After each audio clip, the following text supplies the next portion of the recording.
So you have to put the biggest number at the top, the smallest number at the bottom, and then you would put minus right next to it, and then you'd put a line under the smallest number like that. And then you would go, since you can't minus 5 to 6, so you would borrow and you would cross out. You would cross out 5. I did it wrong. So I'm gonna rewrite it. So it's 4, 1, 2, 5 minus 1, 2, 3, 6.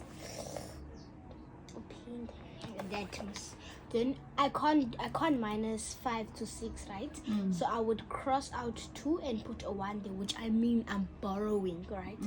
And then I would put a 1 right over 5, as meaning it's 15, meaning I'm plusing a 10, right? And then you'd go 15 minus 16, 14, 13, 12, 11, 10, 9, which is 9. And then you'd write 9. Let me quickly write 9. Then you'd write 9 right there.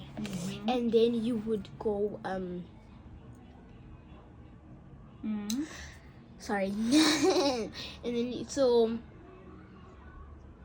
you would go, you can't minus 1 to 3, right? And then you would borrow the 1 again and then write a 0 there at the top and add another 1 there, which is 11. And then you'd go 11 minus 3, which is equal to 11, 12, 11, 10, 9, 8, which is 8.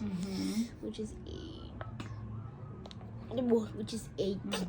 And then you'd go, you can't minus 0 to 2, right? Again, you would borrow from 4. And then you'd go 3, because you're minusing 1 there. And then you would put a 1 in front of 0, which is 10. And then you would go 10 minus 2 equals 8 again.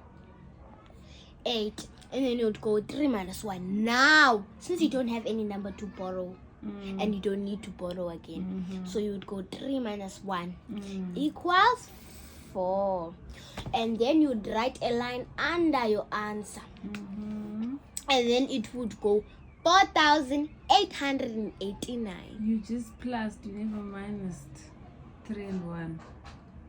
That is one mistake that will get that whole answer. Oh my bad. I'm used You to did plus. everything right, But but the except last step wrong. That is exactly what you need to check. After you've calculated, you double check your Answer. and see that it is correct. Right? Yeah. So So you it's see that basically one silly mistake can make your whole